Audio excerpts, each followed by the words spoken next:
നമസ്കാരം. Senior professor doctor Suresh K Guptan, director AIMRC principal scientist. ഇന്ന് ഞങ്ങളുടെ അന്താരാഷ്ട്ര പ്രസ്റ്റീജ് ഇൻസ്റ്റിറ്റ്യൂട്ട് AIMRCയിൽ വന്ന മഹതിയായ ഒരു വനിതയാണ് ബഹുമാനപ്പെട്ട സുഹറ KM മാഡം. ഇവർ റിട്ടയർഡ് പോളിടെക്നിക് റിട്ടയർഡ് പ്രിൻസിപ്പൽ HODയും ഒപ്പം ചക്കകളെപ്പറ്റി വളരെ ആധികാരികമായി ഗവേഷണം നടത്തി ചക്കയിൽ നിന്ന് നൂഡിൽസ് ഉണ്ടാക്കി ആ നൂഡിൽസ് മിക്ക ക്യാൻസർ, പ്രത്യേകിച്ച് intestine cancer, gastro entero related ക്യാൻസറുകൾക്ക് ഏറ്റവും ഉത്തമമാണെന്ന് കണ്ടുപിടിക്കുകയും അനവധി പേര് എനിക്കൊരു റിസൾട്ട് തന്നിട്ടുണ്ട്. MBR ഇൻസ്റ്റിറ്റ്യൂട്ടിലെ രണ്ട് മിടുക്കികളുടെ one is Safiya and second is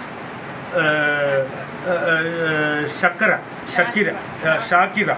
രണ്ടുപേർക്കും കുടൽ ക്യാൻസർ, പാൻക്രിയാറ്റിക് ക്യാൻസർ എന്നിവ പരിപൂർണമായി ഈ സഹോദരിയുടെ ചക്ക റിസർച്ചിൽ, ചക്കകളിൽ നിന്നുള്ള പ്രത്യേക നൂഡിൽസിൽ ഭേദമായിട്ടുണ്ടെന്ന് ഞങ്ങൾക്ക് ബോധ്യമായിട്ടുണ്ട്.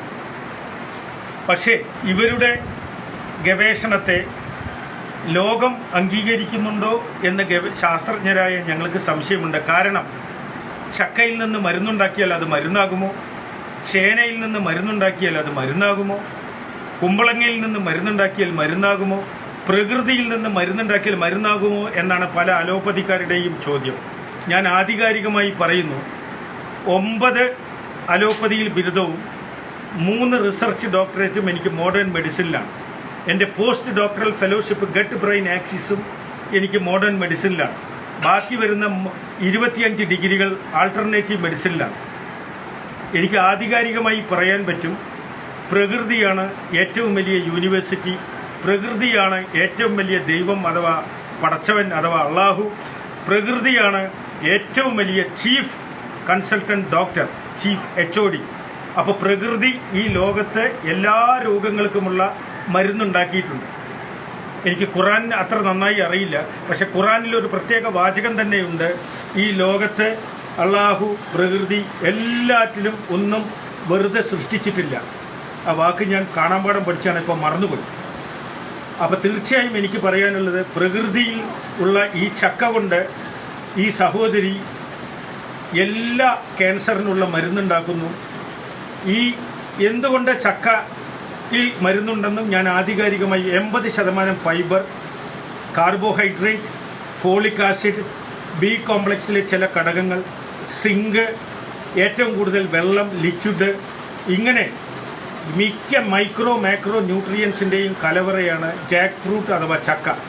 അതുകൊണ്ട് തന്നെ ഇതിൻ്റെ സയൻറ്റിഫിക് വശം, ആദ്യം ക്യാൻസർ എന്താണെന്ന് ഇപ്പോഴത്തെ ഡോക്ടർമാർക്ക് പലർക്കും അറിയില്ല. ക്യാൻസർ എന്ന് പറഞ്ഞാൽ നമ്മുടെ മൈറ്റോകോൺട്രിയയുടെ ഉള്ളിലേക്ക്, കോശങ്ങളുടെ ഉള്ളിലേക്ക് സഫിഷ്യൻ്റ് ഓക്സിജൻ, പ്രാണവായു എത്താത്തതും നമ്മുടെ ഇമ്മ്യൂൺ സിസ്റ്റം അഥവാ പ്രതിരോധ ശക്തി കുറഞ്ഞതുമാണ് ക്യാൻസറിൻ്റെ മൂല കാരണമെന്ന് ഗവേഷകരായി ഞങ്ങൾ കണ്ടെത്തിയിട്ടുണ്ട്. പക്ഷേ ഇത് രണ്ടിനും ഇന്ന് മോഡേൺ മെഡിസിനിലോ മറ്റൊരു ചികിത്സയിലോ മരുന്നില്ല. ചില കുതന്ത്രങ്ങൾ മാത്രം, chemotherapy, targeted therapy, photon therapy, radiation therapy, ICU, IICU, ventilator, മരണം. അപ്പോഴേക്ക് രോഗിയുടെ കുത്തുവാളെടുത്ത് കാണും. പക്ഷേ ഇന്ന് മനുഷ്യവംശം ഭാരതത്തിൽ അനുഭവിക്കുന്ന പ്രധാന രോഗമാണ് ക്യാൻസർ, പുട്ടുനോയ് അഥവാ അർബുദം എന്നൊക്കെ പല പേരിൽ അറിയപ്പെടുന്ന ഈ അസുഖം. തീർച്ചയായും ഈ ചക്ക കൊണ്ടുള്ള ഈ ഗവേഷണം, ഈ ചക്കയ്ക്കും പച്ചച്ചക്കയ്ക്കും അതിൻ്റെ പൊടിക്കും അത്ഭുതകരമായി ക്യാൻസർ ചികിത്സയിൽ പ്രാധാന്യമുണ്ടെന്നും ഇത് ഇമ്മ്യൂൺ സിസ്റ്റത്തെ എൻഹാൻസ് ചെയ്യുന്നുണ്ടെന്നും ഇതിൻ്റെ നാരുകൾ ഈ നസൂർ എന്ന് പറയുന്ന ഈ ഡെഡ് സെല്ലുകൾ ഉണ്ടാകുന്നതിനെ തടയാൻ, കൂടുതലുണ്ടാകുന്നതിനെ തടയാൻ സഹായിക്കുമെന്നും ഗവേഷകരായി ഞങ്ങൾ കണ്ടെത്തിയിട്ടുണ്ട്. അതുകൊണ്ട് ഈ സുഹറ മേഡത്തിൻ്റെ ഗവേഷണം പഠനത്തെ നിങ്ങൾ അംഗീകരിക്കണം. ഇവർ പാറ്റൻറ്റ് നേടിയിരിക്കുകയാണ്. ഉടൻ തന്നെ പാറ്റൻറ്റ് കിട്ടും അവർക്ക്. അതിൻ്റെ അവസാന ഘട്ടത്തിലാണ്. ഇവരുടെ ചക്ക കൊണ്ടുള്ള എല്ലാ ഉൽപ്പന്നങ്ങളും, ഒപ്പം അവർ കരിഞ്ജീരകം, ജീരകം കൊണ്ടും ചില ഉൽപ്പന്നങ്ങൾ ഉണ്ടാക്കുന്നുണ്ട്. ഇവർ മലപ്പുറം ജില്ലയുടെ മാണിക്യമാണ്, രത്നമാണ്. ഇവരെ നിങ്ങൾ പ്രോത്സാഹിപ്പിക്കണം. ഒരു അന്താരാഷ്ട്ര മനുഷ്യാവകാശ സംഘടനയുടെ ജുഡീഷ്യൽ മെമ്പറും അധ്യക്ഷനും എന്നുള്ള നിലയിൽ ഇവർക്ക് നിയമപരമായ സഹായം നൽകാനും എനിക്ക് ഉത്തരവാദിത്വമുണ്ട്. ഇവരുടെ പ്രൊഡക്റ്റ് ലോകം മുഴുവൻ ഞാൻ എൻ്റെ എക്സ്പോർട്ട് ഇമ്പോർട്ട് കോഡ് ഇവർക്ക് നൽകാൻ തയ്യാറാണ്.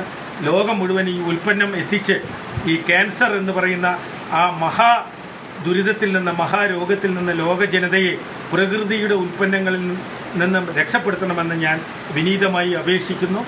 Senior professor doctor Suresh K Guptan, vice chancellor IPSCU, director AIMRC, Suhara മേഡത്തിന് എല്ലാവിധ അനുമോദനങ്ങളും. അള്ളാഹുവിൻ്റെ കാരുണ്യം എപ്പോഴും ഉണ്ടാകട്ടെ എന്ന് ആത്മാർത്ഥമായി ഞാൻ പ്രാർത്ഥിക്കുന്നു. Thank you. നമസ്കാരം.